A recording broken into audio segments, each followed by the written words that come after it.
assistant coach, as we welcome in our 1320 Kings insider of the insiders, our man James Ham. And James, we're just talking about as the Kings get ready to play the Warriors tomorrow. It's not really been talked about for a variety of different reasons, but that's going to be the second night of a back-to-back for the Golden State Warriors as they host Atlanta tonight in their first game since MLK Day.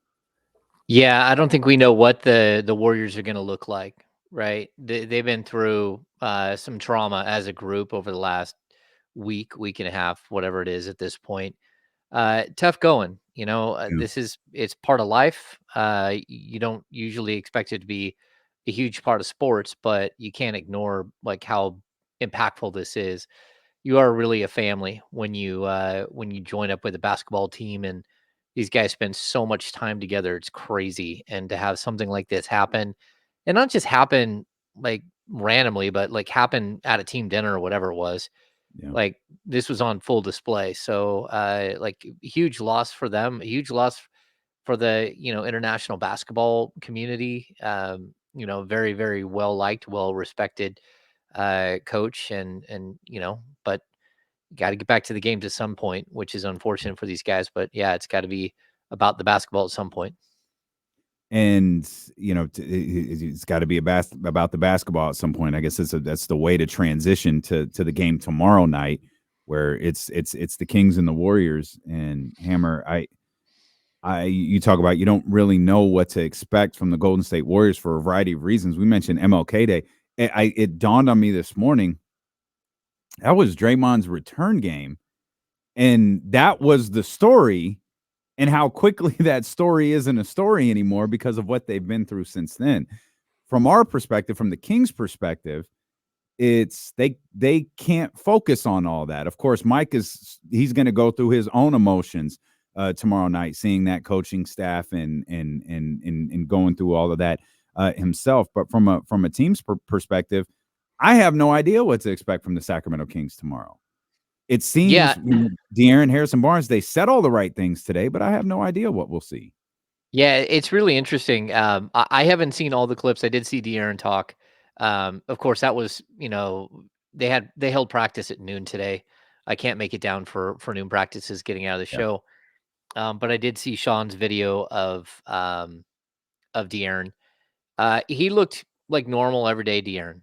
Mm-hmm. Like that just looked like De'Aaron Fox. Who knows he's got to go talk to the media because something big is happening. Like he was invited to Team USA. And to me, good for him for doing the media. I did not see that Harrison talked, but good for Harrison It too. was Harrison Barnes. Like it's exactly what you would expect. It was Harrison Barnes. Yeah, and Harrison talked once while they were on the road, which I thought was his way of kind of like pushing out the inevitable that you would have to talk to the local media. But there wasn't a lot of coverage there for that conversation, and I had no it's idea it good. even happened. Yeah, it's good for him to actually like sit down and actually have one of these conversations because, like, look at not to be like dramatic, but just like it was at the end of last year, we could have already seen the last game of Harrison Barnes in the Sacramento Kings uniform, at least in person at Yeah. home. That may have been the last game that we see from him, and maybe it's not. That's either way, like it is what it is. But it's very possible. The trade deadline is February 8th. The Kings play on February 7th at home, but their last road game is February 5th. They'll be on the road this whole time, and a lot can happen between now and then. Speaking of trades, did you get a chance to read what Bobby Marks wrote? Bobby Marks wrote like trade scenarios for every team in each conference. And he had an interesting note. He proposed the Jeremy Grant trade, which we've talked about before. But he did have what I thought was a really important note about Kevin Huerter that I hadn't thought about. Is we're all under the assumption that and perhaps hope and assumption that Malik Monk will be back next year and the Kings will do everything to keep him. But we know the restraints that Sacramento was facing in terms of the type of contract they can offer him versus what exactly he might get on the open market. We have no idea. And Bobby was like, you can't lose Kevin Huerter with the idea that you might lose Malik Monk this offseason. No, I get that. I would kick back a little bit because if you lose either one of those guys, you're hitting not a huge reboot, but you're at least hitting some sort of reboot in your backcourt. And so, like the Kings have been bringing along some young players with the hopes that they could step in and play at some point, whether that's Colby Jones or it's Keon.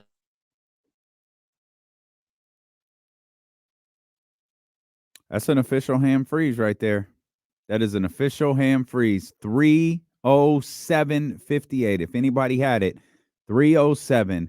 An official Kennyless ham freeze. And the rules are the same, even with Kenny taking a breather, is we've got to keep James on the script. There he is. He unthawed without resetting. It's the best when he's frozen and then he unfreezes and it's just him shaking his head. See how? Oh yeah, because everyone thinks it's funny except for James. Except for is James. the only one who doesn't find it funny. Yeah, I just don't want to, Oh, it's funny. It happens. Like we're used to it. You Yeah. and I just mean not just with you, just like because of what we do.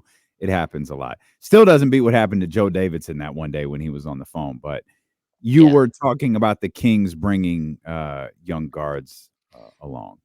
Yeah, I mean, this is why you started to build up guys like Keon Ellison, and why you've started to build a guy like Colby Jones. Like these things happen. You have to have replacements like on the horizon. And I don't know that either one of those guys can step in and be a Kevin Herter or can be a Malik Monk. But between the two of them, they might be able to take out one of those positions if you had to. And that's just kind of the world you have to live in. If you're going to have high money players at other positions, you eventually run into this salary cap wall that you have to get through, and you always have to have a pipeline ready. And this is something like it's one of the things I really like about Monty McNair's like past job, right? The Houston Rockets for a long time did it as well as anyone when it came to not only star chasing and going out and trying to get the biggest name possible, but on the other side of developing very specific types of role players and using their G League to do it. So like the Vipers, they were building nothing but like the Daniel Houses of the world, right? And you can create those players at the G League level. You can take a player like Keon Ellis, put him in the right situation, foster, an environment where he can be who he was in college and he can be that type of player at the pro level, as long as you keep him like pretty much in a refined box and say, look, we don't want you can get better overall as a player. We want you to keep working to get better. Right. But the real work that we want you to do is to get better at what you do well. Right. So we're not going to sit here and we might throw you in the point guard position just to get you acclimated in case you have to play that position here and there. But the real idea behind that is just to kind of open your eyes up to what the basketball court looks like from a different point of view, from having the ball in your hands and seeing how everything works. The real key is to create like 3 and D players. And I think you can do that. And you can do that at almost every position at the G League level if that's your intent, right? So that's why I take jabs on occasion with this idea that going out and winning a G League title means something. Like, not to be disrespectful to the players on the court, but it really doesn't. Like, if you're running a bunch of 28, 29, 30, 32, 34 year olds out on your G League squad just going for it, that's not great. Like, the only way that that works for me is if you've brought those pieces in to help support the 1 or 2 players that you feel like can be real players for the main team down the road. So put them in basically a pro style offense, if you will, and allow them to succeed in that pro style offense, right? And get them acclimated to what it would feel like to be a Sacramento King, not so concerned with, going out there and scoring 25 a night and doing all that stuff. And so, yeah, I think like that's one of the good things. And whether, it works out for either one of those players or some other player, or it doesn't matter as long as you're trying to build a pipeline like that, where you can bring in players that can actually have an impact at the major league, at the NBA level. who are under team control, who are very affordable. So then that way you can have, a De'Aaron Fox, a Domantas Sabonis. You can pay the rookie extension for Keegan Murray. You can bring in a Jeremy Grant or a Kyle Kuzma. You can afford to keep a player like Malik Monk around. But, again, Malik is going to be fully up to him. The Kings, I believe, would go to the maximum that they can go. It's going to depend on what he gets on the open market. And I get what Bobby's saying, but I don't know. Like again, shooting guards are easier to replace than some of the other positions on the floor, and you can try different things at that position if you needed to.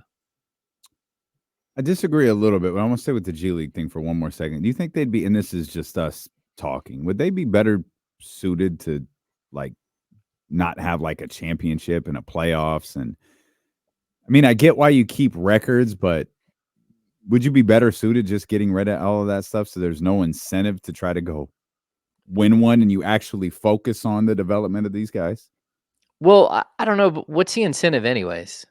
It's not like you're going to hang a banner at Golden One Center if you win a G League But it could championship. mean, well, see, this is the tough part because it might mean something to those guys on the roster, right? There No, could be yep. guys who feel like I'm a G League guy, like you know what I mean? Like they recognize it. This is probably the peak of my professional basketball career.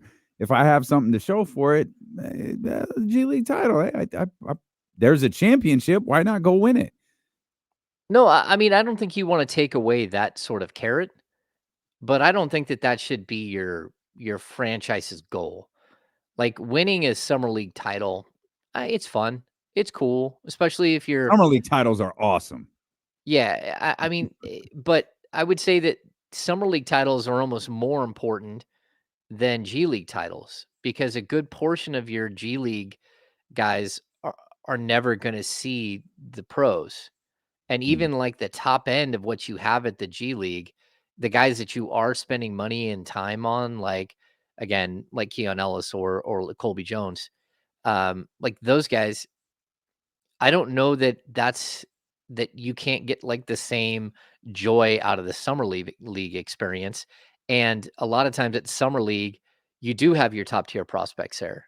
So then that way that guy can get some confidence in what the NBA is going to look like. Guy what we saw out of Keegan Murray at the California Classic where he was just incredible.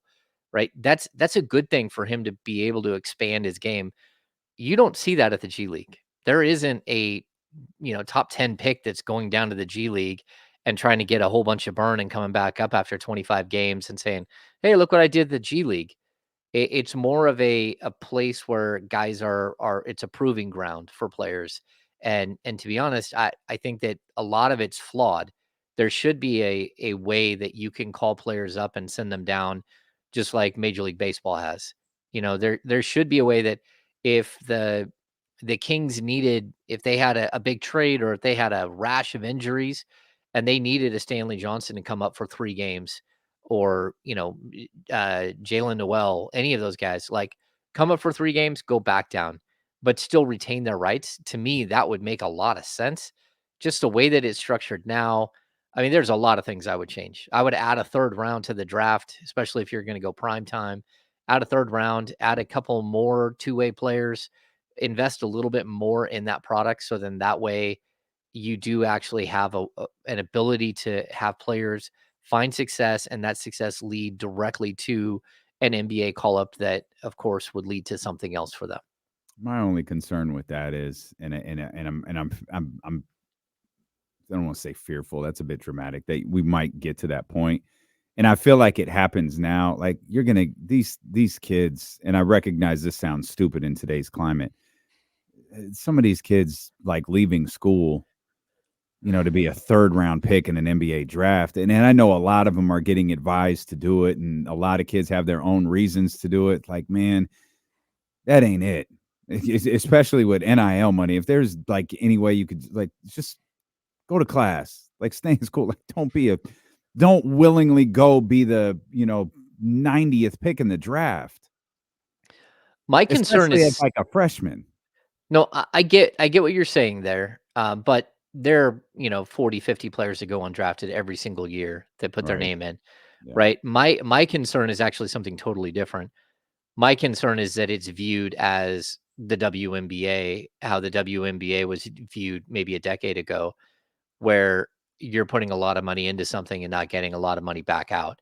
Mm. And so that way the experiment ends quicker. So that's what I would hate to see. I think that if you're going to invest, it's got to be a decade of investment of where you're really putting the time and the energy into it. And it's not such a huge like money suck that you're having this problem, whether it's like, a team starts to lose money, or an owner has financial issues, and then the first thing that goes is that extra thing that you've built on the side. So I think that there can be a way to build all this thing up, but it's got to be a commitment, and it's got to be built into the television contract, and it's got to be, what I mean. It's got to have Yeah. all of these assets to it, where every team is basically given a certain dollar amount to put towards their G League product to build up. And what I don't want to see is just like, it's one thing to have a couple of veterans on your team to help you get by. It's a whole other thing to like just build a super team at the G League level with the hopes of what's the end game? Yeah, it doesn't, because most of those guys that you've built it up to, they can't get called up to the league unless it's a 10-day or it's your 15th roster spot, like what the Kings have open now, with Juan Toscano Anderson gone. Okay, that was actually my next question. Did that just quietly end and he didn't come back? Like, that's it? Um, I wish I had a Is better that a answer for you. complicated question? I don't wanna get you in trouble. So, wait, It's not wait, complicated. James is de'ering me. He don't wanna talk to me. He's just say no comment. Yeah, it's not complicated. As of right now, I've checked the NBA wire the last couple of days. There is no like transaction, and I could see them actually signing him today, because that way it's a 10-day contract, but you could get like 6 games out of that 10 days. Yeah. And so it's a little more advantageous than if you would have signed him to a 10-day a few days ago and burned an extra 3 days of while he's practicing and stuff. Mhm. But I just say that there's a slight breakdown in communication right now between people like me and people who might have that information.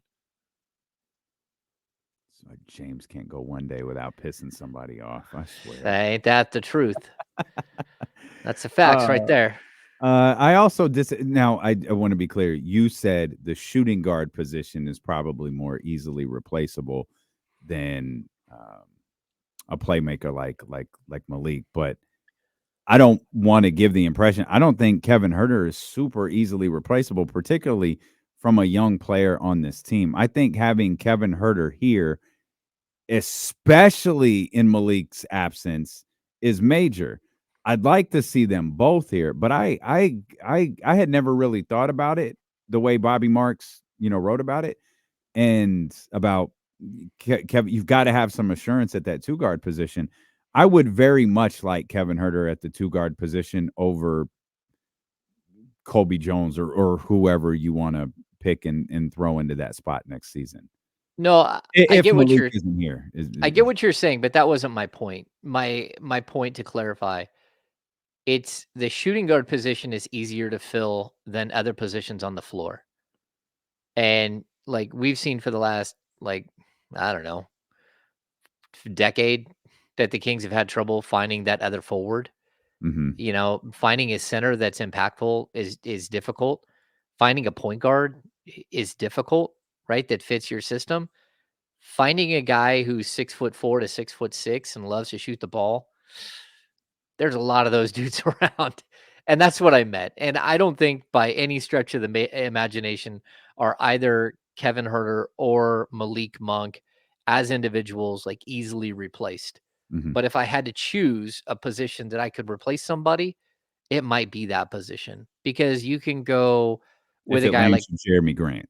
yeah, yeah, and that's what I mean. So Mhm. if it lands you the 6'7" guy with the 7'3" wingspan that can defend all these long athletic forwards that keep getting by you, Like that to me is a big deal. Like this team has had a real problem filling some of finding that player, you know? Yeah.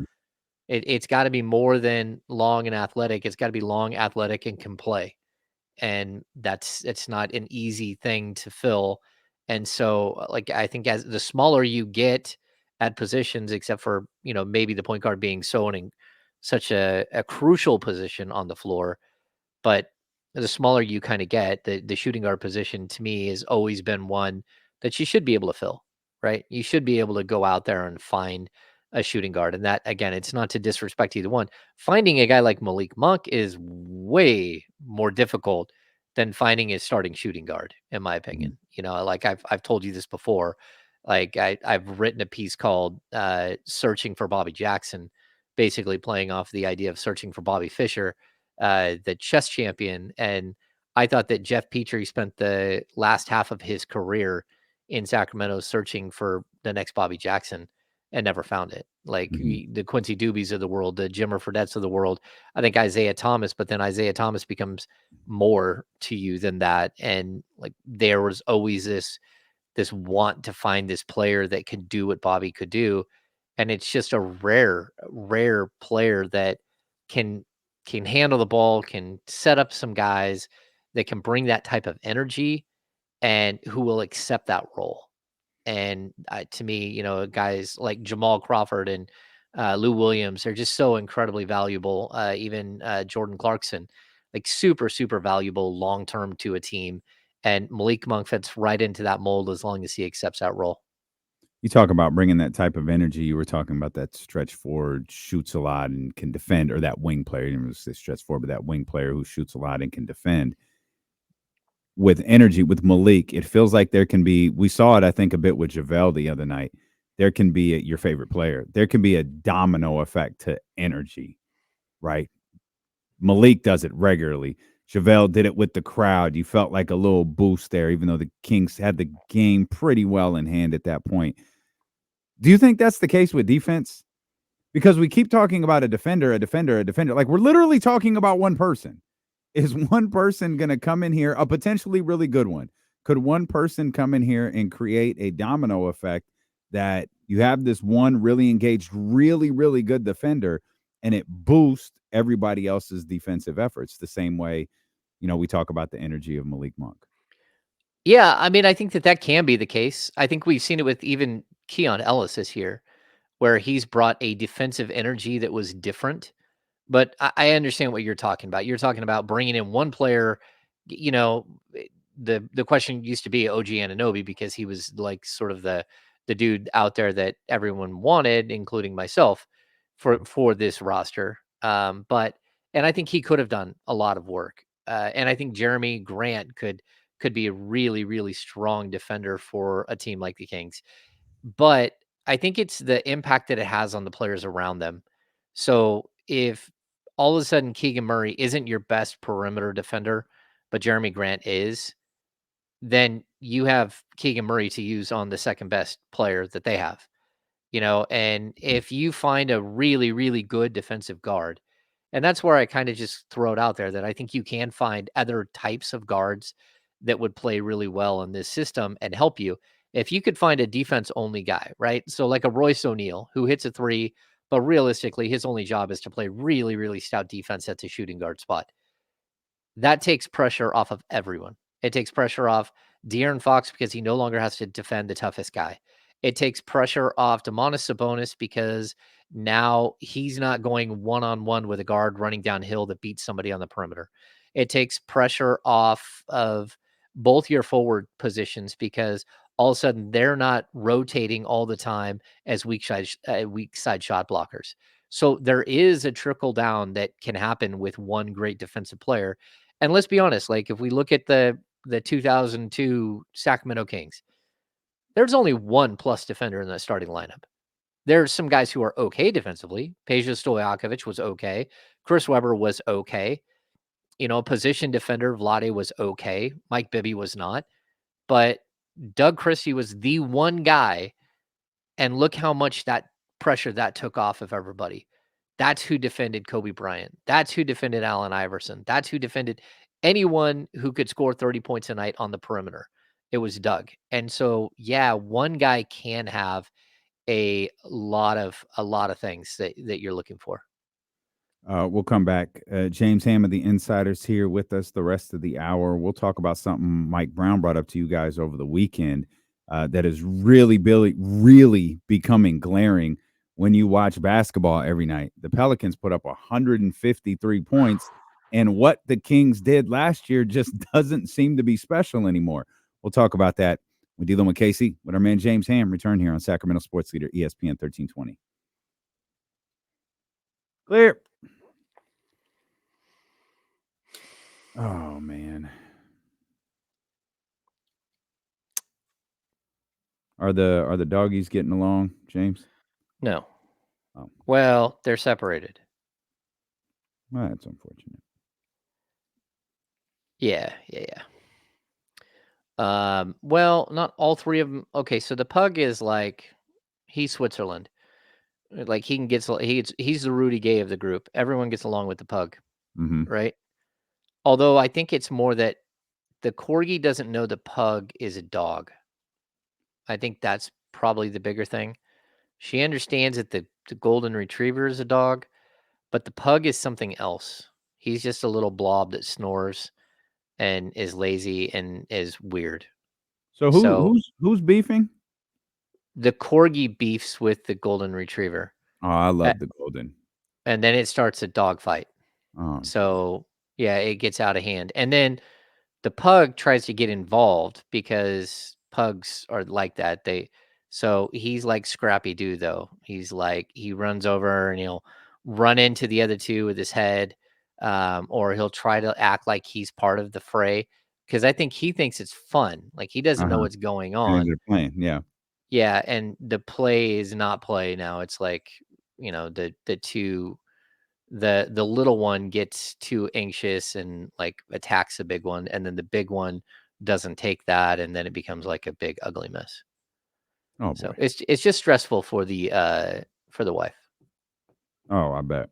Victor, the golden retriever is 8. The corgi just hit 2, and out of nowhere, like personality changed. And I think part of it is the golden is he's anxious, like he always has been. He doesn't like the vents on the floor. He doesn't like when we move furniture because then it like makes him feel off. He doesn't like cardboard boxes. So he has like all of these weirdness to him. And he's super sweet. Like he won't come down into the bar Oh, he's unless awesome. somebody drags him down there. Mm. But I think the corgi senses his anxiety in moments and like it stresses her out and it makes her attack. So it's kind of weird. We do need Caesar at our house. He can come over right now. Is that the dog guy? Yeah. It's a bummer because it's like everybody's fun and hanging out, and then all of a sudden, snap, boom, dogfight. Like there's no buildup, there's no nothing. See, pet CBD. Now we got the CBD. So yeah, see, Oh. everybody thinks he's chill. He's super sweet, like the golden is. But the corgi is a menace. She's a I didn't menace. realize Mike spoke today too. Well, Mike speaks. Well, he has to. Today. Where did Casey go? He had something to do today, so he asked if he could. Oh, okay. Yeah, leave a little early. He like left right before you got here. Oh, got it. We're coming back, Hammer. Cool.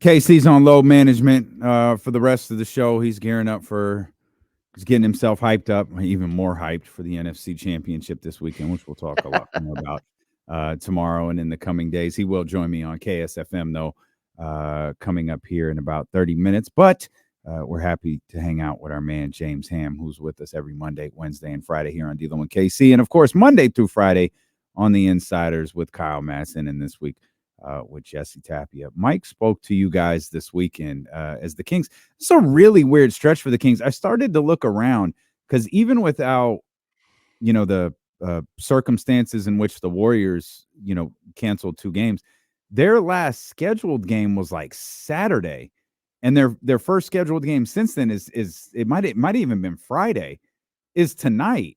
And I started looking around the league. There are quite a few teams that had like 4 or 5 day breaks. And then you got the Kings that kind of had that extended break before Atlanta. Now, then they had like a couple more days before this game against the Warriors. It's just a really weird stretch that I'm guessing isn't going to happen again in the league, but it seems to be happening all over the league at this exact moment. Yeah, I think it might have something to do with the NFL playoffs, but I'm not sure. I found it really strange. I don't remember another time where we had Friday, Saturday, Sunday off. Yeah. And the Kings practiced on Saturday and Sunday. We had practice on both days. I had show prep on Sunday, so I wasn't there. But yeah, there's been a lot of conversation. Like Mike has been there a lot. And there are times where like we get to a pregame and Mike is talking and I won't ask a question. I know people are like, why did you ask a question? It's like, because we talked to the dude like yesterday and the day before. Like, what else do Mhm. I have to ask him? Like, I'm not going to just ask a question, and waste people's time. So, yeah, it's been a lot. But again, I think sometimes it's good to get these couple of days in because once you have a 7-game road trip leading up to the trade deadline, like all bets are off. We have no idea Yeah. who's going to be back when this thing gets when they fly back into town. Yeah, and we didn't play any of it, but as James was talking about there, Mike did speak again today for almost 15 minutes. Over the weekend, he talked about this team and the way that they look on offense, and kind of he mentioned where they're ranked offensively.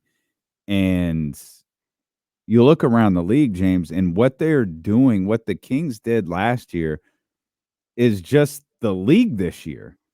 We saw 153 points from the Pelicans. We're seeing the Pacers on a night in, night out basis put up these outrageous numbers. The Sacramento Kings led the league in points per game last season, just ahead of the Golden State Warriors. And this year, if you take last year's numbers, which they're not at, if you took last year's numbers and plugged them in this year, it's good for like fourth. They'd be behind the Pacers, behind the Celtics, probably some teams that you wouldn't think about. And it's this weird, like, okay, the Sacramento Kings, I think it plays a part into the vibe and the feel of the season. The Sacramento Kings aren't playing as well offensively. They're about the same as they were last year, but everybody else is better. And that one thing that Sacramento did was really special, and we're seeing on a regular Tuesday. Yeah, I think I'll add to that too. Where the Kings are defensively is right where they were last year, but their defense now isn't 24th in the league; it's like 17th. Like whatever's happening, it feels like maybe the Kings somehow like broke through this imaginary ceiling, and when they did it, all of a sudden everybody else is like, "All right, let's just go for it." And there is such a lack of defense going on that Yeah. I haven't looked around the league either to see when we talk about sort of the disparity in Kings with blowout losses, right? How it's like 11 or 12 on the season with blowouts, where 10 points or more, but it's a larger percentage of them are more like 15 or more, like true games where it doesn't feel all that close, right?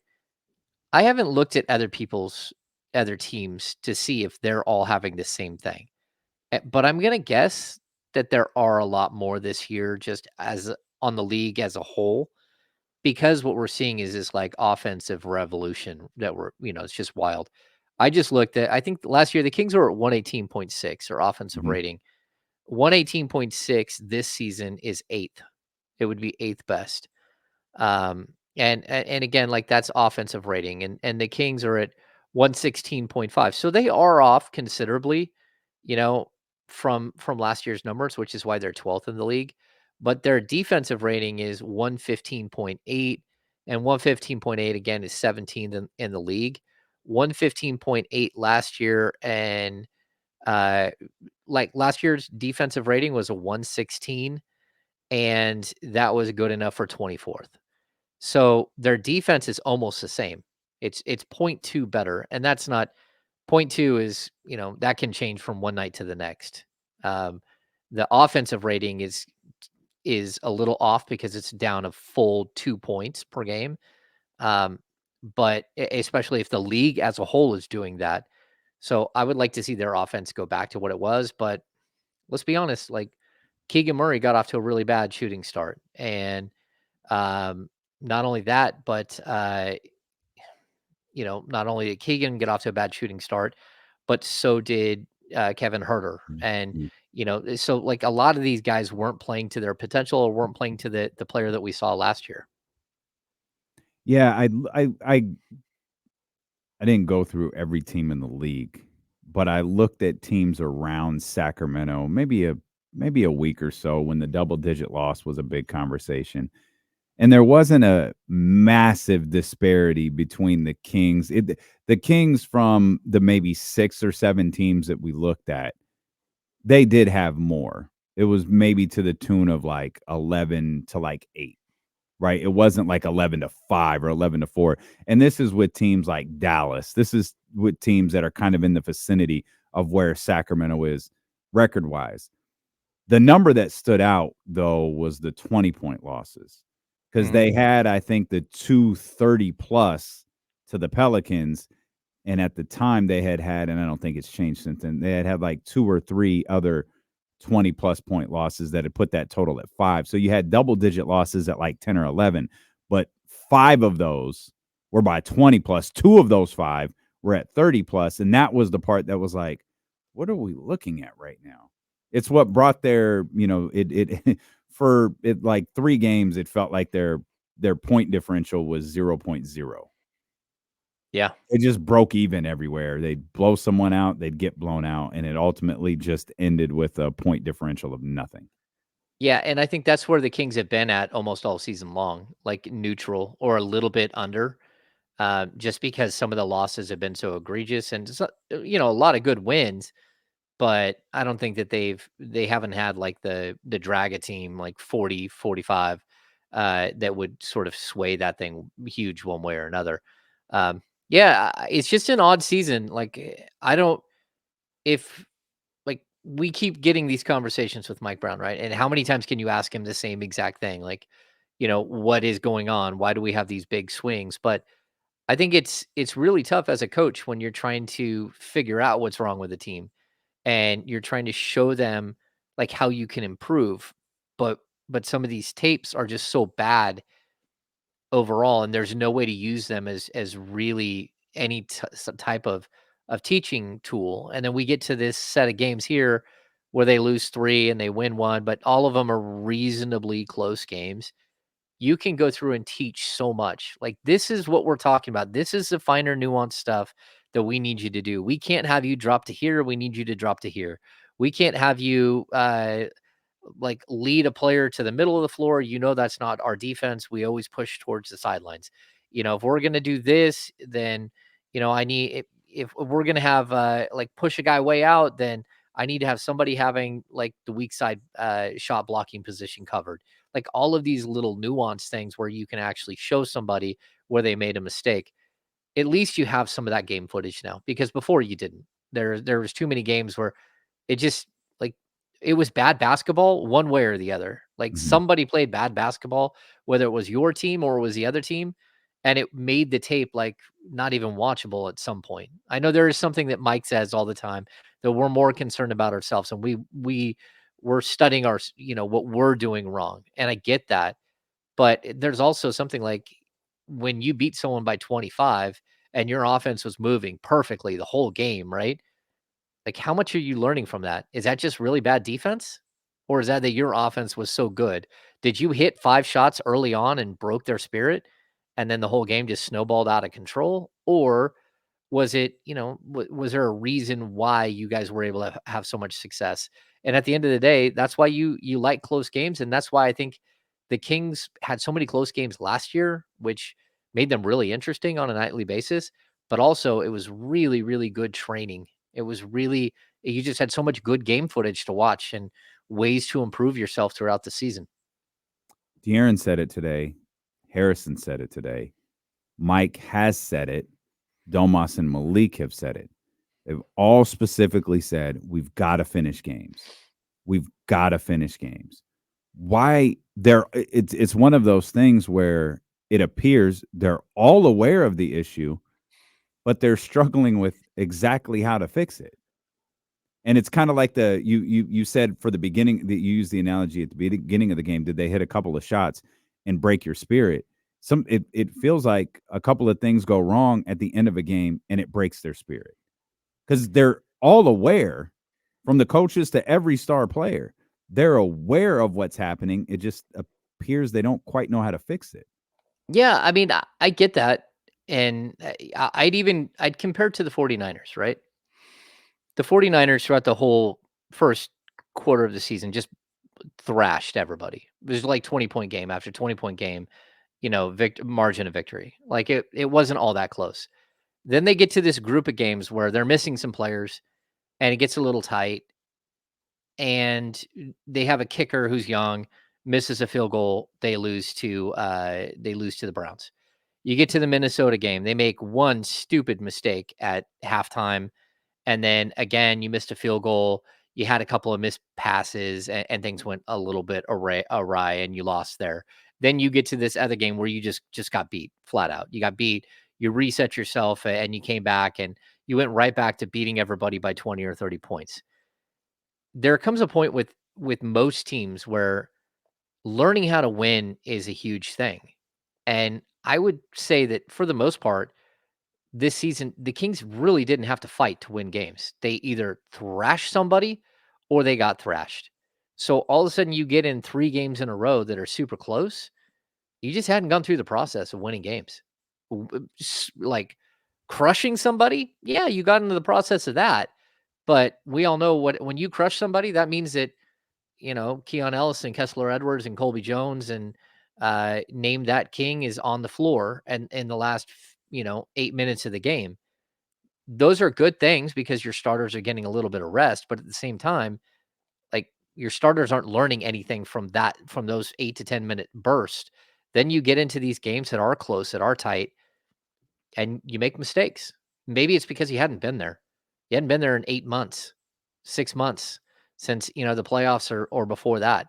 And I think this is part of the maturation of a team is typically to learn how to compete all the way for 48 minutes, learn how to like make it close when last 4 or 5 minutes of a game, and then figure out a way to win. And then once you figure out a way to win, you got to figure out a way to win consistently. And that's how you sort of progress in a season. I just don't think the Kings had any of those steps. They just went straight to bombing teams or getting bombed each and every night. Well, speaking of getting bombed, I didn't know how to segue that. Adam Schefter reports Jim Harbaugh is leaving Michigan to accept the head coaching job with the Los Angeles Chargers. Jim Harbaugh leaving Michigan finally after years of teasing it in winning a national championship this year is headed to coach the Los Angeles Chargers. That's obviously a huge get for the Chargers. It felt like he was the biggest name out there. The Chargers felt like the best job available. And we were having a conversation on this show earlier, Hammer, with Jesse about the remaining vacancies left in the National Football League. There's still a handful full of coaching vacancies, and it feels like this was the big domino. And we'll see Atlanta, Washington, Carolina, those other open jobs start to fill their spot now that they know Harbaugh is joining the Chargers. And James froze again. I kind of knew James froze because he. Oh, there he is. There he is. James is back. James is back. I think these vacancies around the league will be filled pretty quick now that Harbaugh has accepted this job. Yeah, I think the next big one to go is where does Belichick go if he's going to go somewhere, and then once that's known, that's an interesting one because he doesn't have to coach this year, and that's the conversation we were having earlier. It feels like, especially because of Justin Herbert, the Chargers is the best job available. Well, what's the next best job? And there's speculation it's Atlanta. Go ahead, Jesse. I'm just going to say Bill Belichick's only interviewed with one team, too. It's only been the Falcons while everyone else has been getting underway. Okay. I get, and he's interviewed twice, right? He's just there for the free dinners. Could be Yeah. that. Like I think your initial question though was, well, he doesn't have to coach this year. Like that dude's almost 72. Like he doesn't get to coach forever. And Mhm. so it's kind of like how many years do you want to if you're gonna if you're gonna get back in the game, you kind of need to get back in the game now. And so that way you at least have, a couple of seasons with the team to figure out what you're doing and where you're going. I agree. You're right. You're right, and I forget that Bill Belichick is 72 years old. I also just look at Buffalo and the noise around Sean McDermott. He's up there with McVay and Kyle Shanahan in a group after John Harbaugh and Mike Tomlin as the longest tenured coaches in the league. In Buffalo, continuously losing to Kansas City.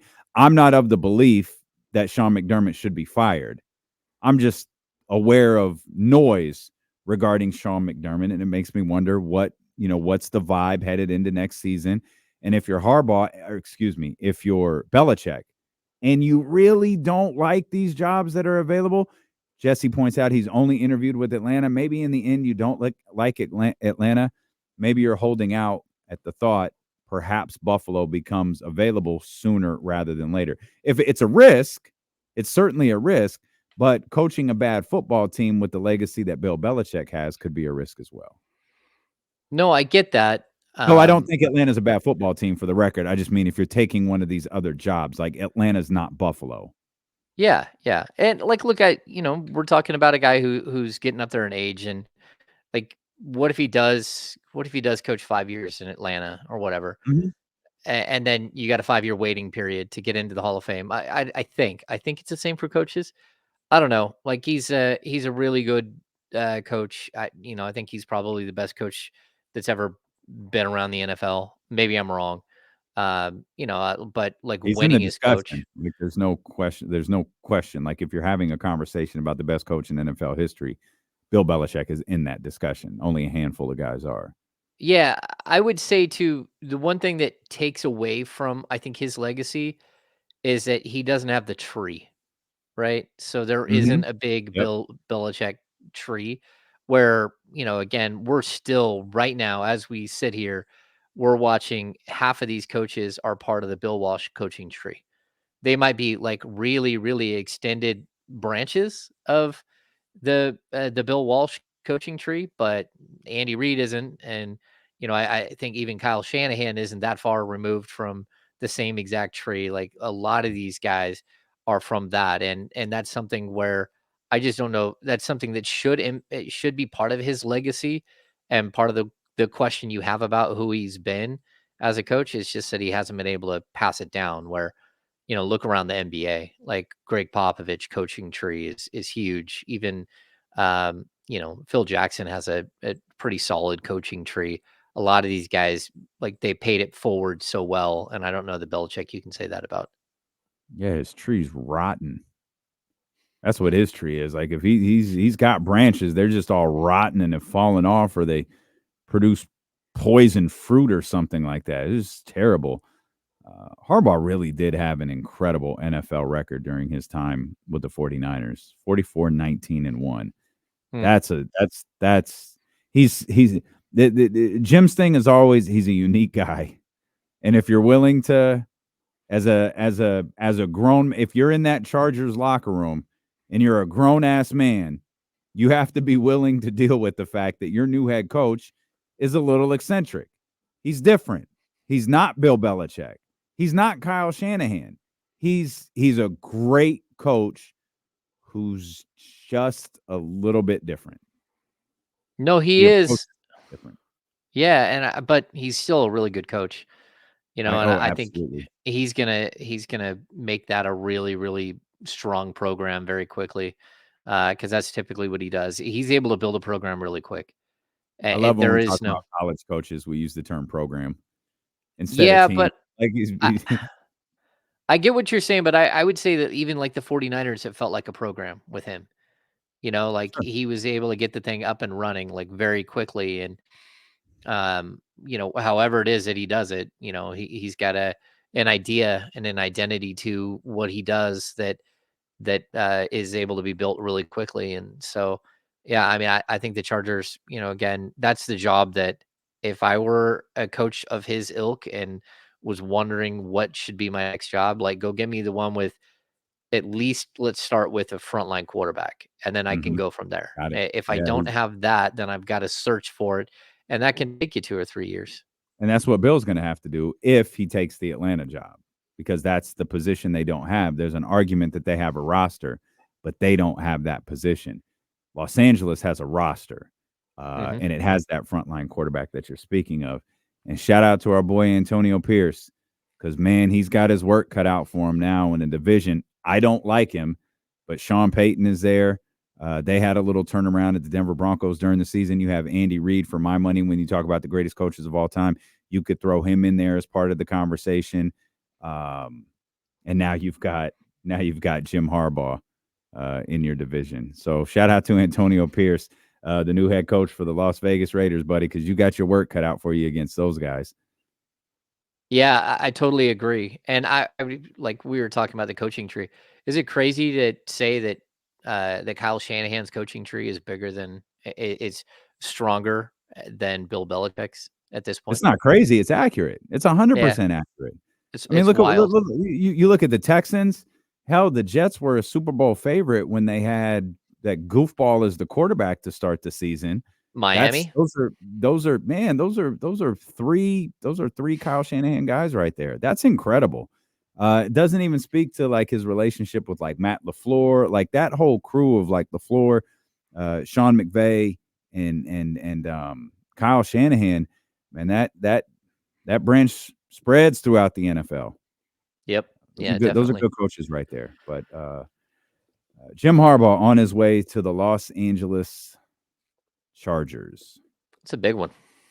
Yeah, that's a good one. That's a good little piece of business to talk about tomorrow on the Insiders with James Ham. And James, for the first time in a few days, you guys will be able to get ready for a game. And it's one that we actually haven't seen in a while after seeing it 4 dozen times in the span of like 4 months.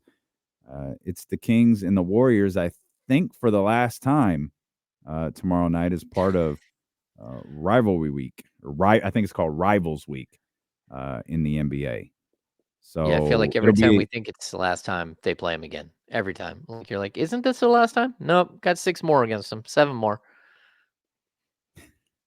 yeah, that's the case. That's 100% the case. I'll be locked into the Warriors tonight, though. To be honest, I'll be very, very curious how they play. And I think this is a weird situation where it's first night of a back-to-back. I think the Warriors will probably play significantly better tomorrow. I think today is going to be not that they won't play well today. I think today is going to be incredibly emotional for them. I think it's going to be really difficult for them. I just saw the arena with the shirts and all of that stuff that they have Mm, laid out. Tomorrow, even though, their hearts are going to be heavy for a long time, tomorrow is going to be far against Sacramento is going to be far closer to a basketball game, just a regular basketball game, than tonight's going to be. Tonight's going to be really emotional for those guys, and it's going to be difficult.